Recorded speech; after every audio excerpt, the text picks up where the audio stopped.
100 days 100K subscribers ఇది day 30 video అనమాట. Last వీడియోలో మన చింటూ గడికి అయితే హెడ్కి సొట్టపడినట్టు అయితే అయింది అన్నారు కదా. ఇప్పుడైతే మొత్తం ముడతలు పడిపోయినట్టు అయితే అయిపోయింది.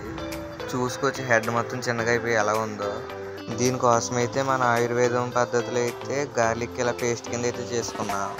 ఇందులో మనం ఇప్పుడు వాడి ఫుడ్ అయితే వేసాను అనమాట. ఈ ఫుడ్ దానికి ఫీడ్ చేయాలి నానిపోయిన తర్వాత. ఇందులో అది నానిలోపు దీని హెడ్ అయితే చూసుకోవచ్చు ఎలా అయిపోయిందో. మనం లాస్ట్ వీడియోలో చూసుకుంటే చాలా పెద్దగా అయితే ఉందన్నమాట దీని హెడ్. ఇప్పుడైతే మరీ చిన్నగా అయిపోయింది.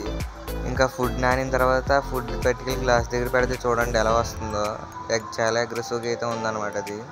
ఇంక ఫుడ్ వేసిన తర్వాత అయితే అది అంత ఇంట్రెస్ట్ చూపలేదు అనమాట. గార్లిక్ అయితే వేసాం కదా, కొంచెం మంటగానే ఉందేమో.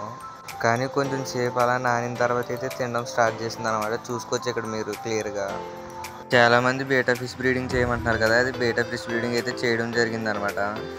ఆ వీడియో లింక్ కూడా మన ఛానల్ కిందే ఉంది. కావాలంటే అది క్లిక్ చేసిన వెంటనే ఫుల్ వీడియో అయితే ఓపెన్ అవుతుంది. ఆ వీడియోకి 1K వ్యూస్ కంప్లీట్ అవ్వగానే పార్ట్ 2 వీడియో అయితే రిలీజ్ చేస్తాను అనమాట. ఇంకా ఎవరైనా సబ్స్క్రైబ్ చేయకపోతే సబ్స్క్రైబ్ అయితే చేసుకోండి. మన ఛానల్లో డైలీ ఒక వీడియో అయితే అప్లోడ్ అవుతుంది. ఫైనల్గా ఈ వీడియోకి అయితే ఇంతే. నెక్స్ట్ వీడియోలో మళ్ళీ కలుద్దాం. Bye bye. కింద కనబడే సబ్స్క్రైబ్ బటన్ నొక్కి పెట్టుకోండి.